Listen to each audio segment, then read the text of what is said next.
Ahana, packing हो गई? अखिल ने रूम में आते हुए कहा। अहाना बेड के कोने पर उदास बैठी हुई थी। अखिल को देखकर अहाना ने अपने चेहरे पर मुस्कान लाने की नाकाम कोशिश की। अहाना नहीं चाहती थी कि उसके उदास होने का अखिल को पता चले, क्योंकि उसे उदास देखकर अखिल भी खुश नहीं रह पाता था। जी अखिल, मैं अभी पैकिंग करने ही वाली थी, अहाना ने बेड से उठते हुए कहा। अखिल जानता था कि अहाना उदास है, पर अखिल के चेहरे पर एक मुस्कुराहट थी। अहाना ने अखिल की मुस्कुराहट पर ध्यान नहीं दिया और अलमारी की ओर बढ़ने लगी, पर अखिल अहाना के बिल्कुल करीब आ गया और उसने अहाना का हाथ पकड़ लिया। क्या हुआ अखिल? अहाना ने अखिल की ओर हैरानी से देखा। कुछ भी पैक करने की जरूरत नहीं है अहाना, अखिल ने मुस्कुराते हुए कहा। मतलब हम हम कल नहीं जा रहे हैं क्या? अहाना ने अखिल से पूछा। अहाना का कुछ भी समझ नहीं आ रहा था। हम तो कल जा रहे हैं, लेकिन हमारे कपड़े और बाकी सामान यहीं रहेगा। अखिल ने अहाना के बालों को उसके कान के पीछे करते हुए कहा। अखिल, आपकी बातें मेरे सिर के ऊपर से निकल रही है। आप साफ साफ बताइए ना जो बताना चाहते हैं, अहाना ने कहा। वे बेड पर बैठ गई। अखिल भी मुस्कुराता हुआ बेड पर बैठ गया और प्यार से अहाना की आंखों में देखने लगा। अब आप मुस्कुराते ही रहेंगे अखिल, या कुछ बताएंगे भी? अहाना ने फिर से अखिल की ओर देखते हुए पूछा। मैंने कहा ना आपसे अहाना, यहाँ से कुछ भी ले जाने की जरूरत नहीं है। पर क्यों अखिल? हमारे जाने के बाद कोई और कपल इस रिजॉर्ट को इस्तेमाल करेगा। हम अपना सामान यहाँ कैसे छोड़ सकते हैं? यहाँ और कोई नहीं आएगा अहाना, अखिल ने अहाना का चेहरा अपने हाथों में लेते हुए कहा।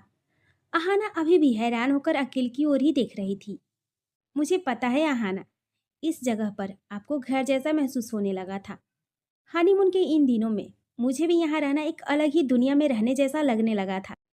जहाँ आप हैं, मैं हूँ, ये समुंदर है, रेत के किनारे हैं, ये खूबसूरत रिजॉर्ट है, हमारा ये बेडरूम है जो हमारे मिलन का गवाह है। मैं जानता हूँ अहाना कि आपको ये जगह कितनी पसंद आई है। मैं हमेशा के लिए तो आपको यहाँ नहीं रख सकता ना अहाना। परिवार को छोड़कर आप भी यहाँ कभी नहीं रहेंगी, मैं जानता हूँ। पर पर क्या अखिल? अहाना ने बेताब होकर पूछा। पर एक काम है जो मैं कर सकता हूँ, और वे मैंने कर भी दिया है, सिर्फ और सिर्फ आपके लिए अहाना। इतना कहकर अखिल ने अपने कोट की पॉकेट से कुछ पेपर्स निकाले और अहाना के सामने कर दिए। अहाना ने अखिल के हाथ से पेपर्स लिए। पेपर्स पढ़ते हुए अहाना के चेहरे के भाव बदलते जा रहे थे, जिनमें खुशी थी, सुकून था। यही तो अखिल देखना चाहता था। पेपर्स पढ़ने के बाद अहाना ने हैरानी से अखिल की ओर देखा और बोली। अखिल, आपने ये प्रॉपर्टी मेरे लिए? अहाना की आगे की बात अखिल ने पूरी कर दी। खरीद ली, वे भी आपके ही नाम से अहाना। अहाना बता नहीं सकती थी कि इस वक्त वे कैसा महसूस कर रही थी। वे कुछ कह नहीं पाई और बस अखिल की बाहों में खुद को छिपा लिया। अहाना की आंखों से खुशी के कारण आंसू बह रहे थे, जिन्हें अखिल महसूस कर सकता था। अखिल ने अहाना को खुद से अलग किया और अहाना के आंसू पोंछते हुए बोला। आपको ये जगह इतनी पसंद थी अहाना, मैं कैसे इसे आपके लिए नहीं खरीदता। और इससे भी बढ़कर इस जगह पर हम दोनों एक दूसरे के इतने करीब आए थे। हमारी खुशबू, हमारी रूह इस जगह पर बस चुकी है अहाना। अब यहाँ कोई और कैसे ठहर सकता था? ये जगह बस हम दोनों की रहेगी हमेशा। Thanks Akhil, thanks a lot. आप जानते नहीं हैं मैं आज कितनी खुश हूँ, अहाना ने अखिल के माथे पर किस करते हुए कहा। मैं भी खुश हो जाता अगर ये किस मुझे कहीं और मिला होता, अखिल ने इमोशनल हो चुके माहौल को बदलते हुए कहा। वैसे भी आज उनकी हनीमून पर आखिरी रात थी, इसका तो स्पेशल होना सबसे ज़्यादा जरूरी था। अखिल की बात सुनकर अहाना की आंखों में शर्मा गई थी। अखिल ने धीरे से अहाना का चेहरा अपने सामने किया और बोला।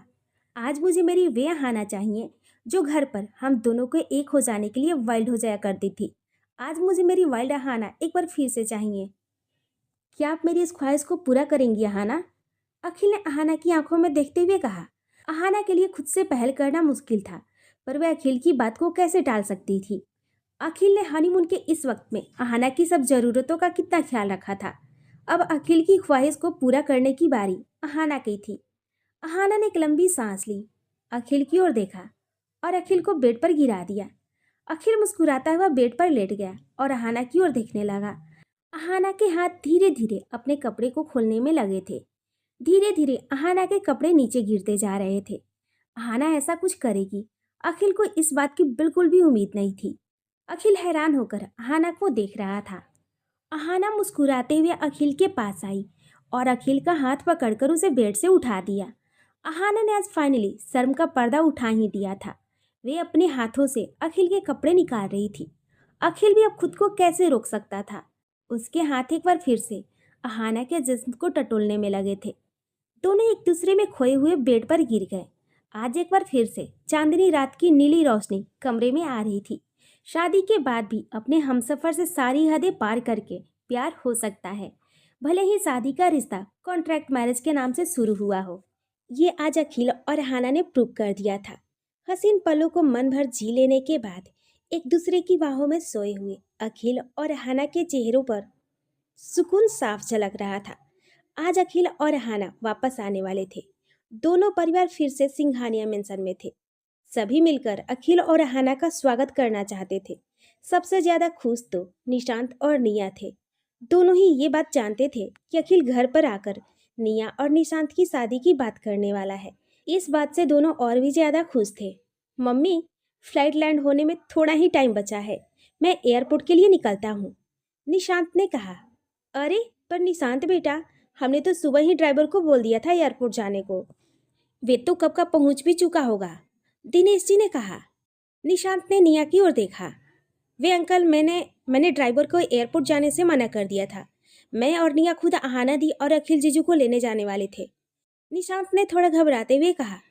उसे डर था कि कहीं इस बात से दिनेश जी नाराज ना हो जाए। पर निशांत की बात सुनकर दोनों पेरेंट्स खुश हो गए थे। उन्हें इस बात की बहुत ही खुशी थी कि बच्चे आपस में कितना प्यार करते हैं। सभी बच्चे मिलकर खुशी से रह रहे हैं। आखिर इससे ज्यादा खुशी की बात पेरेंट्स के लिए क्या हो सकती है। जाओ निया, फ्लाइट का टाइम हो गया है, देविका जी ने मुस्कुराते हुए कहा। निया सिर झुकाए हुए ही निशांत के साथ जाकर कार में बैठ गई। कार सिंघानिया मेंशन से बाहर निकल गई। निया अभी भी सिर झुकाए ही बैठी थी। निया, हम सिंघानिया मेंशन से बाहर आ गए हैं, अब तुम अपनी ये शर्माने की एक्टिंग बंद कर सकती हो, निशांत ने निया को छेड़ते हुए कहा। निशांत, निया ने निशांत के कंधे पर हाथ मारा। निशांत मुस्कुराने लगा, लेकिन निया ने फिर से सिर झुका लिया। साफ पता चल रहा था कि निया निशांत से शर्मा रही थी। तुम्हें क्या हो गया है निया? जब से अखिल जीजू ने हमारी शादी की बात की है, तब से तुम मुझसे ज्यादा ही शर्माने लगी हो, निशांत ने निया की ओर देखते हुए कहा। ऐसी ऐसी कोई बात नहीं है, निया ने निशांत की ओर देखते हुए कहा, पर निशांत से नजरें नहीं मिलाई। तो फिर मेरी आंखों में देखकर ये बात कहो निया, निशांत ने निया की ओर देखते हुए कहा। निशांत, सामने देखकर ड्राइव करो, ड्राइविंग करते वक्त ध्यान हमेशा सामने होना चाहिए। निया ने निशांत का चेहरा अपने हाथ से सामने की तरफ कर दिया। निशांत भी कहाँ मानने वाला था। वे फिर से निया की ओर देखने लगा और बोला, जब साथ वाली सीट पर आपकी मंगेतर बैठी हो, जो कुछ ही दिनों बाद आपकी दुल्हन बनने वाली है, तो सामने देखकर गाड़ी कैसे चलाई जा सकती है। निशांत की आंखें शरारत से भरी हुई थी। निया मुस्कुरा दी। उसने निशांत की ओर देखा और एक बार फिर से निशांत का चेहरा सामने की ओर कर दिया। निशांत ने सामने की ओर देखा। निया की नजर भी सामने की ओर गई। नो, निशांत और निया दोनों के मुंह से निकला। सामने से तेज स्पीड में दो ट्रक आ रही थी, जिसने लेफ्ट और राइट दोनों लाइंस को कवर किया हुआ था। निशांत, निया चिल्ला पड़ी। निशांत अब कुछ नहीं कर सकता था। अगले कुछ मिनट में ही उनकी कार बुरी तरह से सामने से आ रहे ट्रक से टकराने वाली थी। आगे जो हुआ एकदम से हो गया। निशांत निया को कुछ समझने का मौका ही नहीं मिला। निशांत ने जोर से अपनी कार की ब्रेक लगाई, तभी पीछे से आती हुई एक तेज रफ्तार कार ने निशांत की कार को टक्कर मारकर सड़क से हटा दिया। सड़क के साथ खेत बने हुए थे। निशांत की कार उन खेतों में चली गई। कार के एयर बैग्स खुलने की वजह से निया और निशांत को ज्यादा चोट नहीं लगी थी। तभी एक जोरदार धमाके की आवाज आई। जिस कार ने निशांत की कार को वक्त पर टक्कर मारकर खेतों में गिराया था, वे कार सही सलामत सड़क के किनारे खड़ी थी। और वे दोनों ट्रक भीष्म आग में जल रहे थे। उनके पुर्जे सड़क पर बिखरे पड़े थे। निशांत को समझते देर नहीं लगी कि उन ट्रक्स पर ब्लास्ट किया गया है। निया, निया तुम ठीक हो ना? निशांत ने निया की ओर देखते हुए कहा। हाँ शायद, निया ने कार में से निकलने की कोशिश करते हुए कहा। निशांत अपनी साइड से निकला और निया की साइड चला गया। निशांत ने कार से निकलने में निया की मदद की। निया के कार से बाहर निकलते ही निशांत ने निया को कसकर गले से लगा लिया। आई एम सॉरी निया, मेरी बेवकूफ़ी की वजह से आज आज हम दोनों ही। आगे निशांत कुछ नहीं कह पाया। निशांत की आंखों में आंसू थे। तुम्हारी गलती नहीं है निशांत, वे ट्रक दोनों ही साइड से आ रहे थे। हम चाहकर भी कुछ नहीं कर सकते थे। निया ने निशांत के आंसू पोंछते हुए कहा। थैंक यू भगवान, मेरी निया मेरे सामने है, सही सलामत। थैंक यू सो मच भगवान जी। निशांत बुरी तरह बेचैन हो चुका था। निया ने किसी तरह निशांत को संभाला। निशांत, निशांत मेरी बात सुनो। वे कार में बैठा हुआ इंसान अभी भी हमारी तरफ देख रहा है। मुझे डर लग रहा है निशांत। निया ने सड़क पर खड़ी हुई कार की ओर देखकर कहा। निशांत ने भी उस कार की तरफ देखा। उसमें बैठे हुए इंसान को देखकर निशांत के चेहरे पर अब सुकून की लकीरें आ गई थी। निया कुछ समझ नहीं पाई। अब हम बिल्कुल सेफ है निया, अब कोई हमारा कुछ नहीं बिगाड़ सकता। पर वे लड़का जो कार में बैठा है, वे लगातार हमें देख।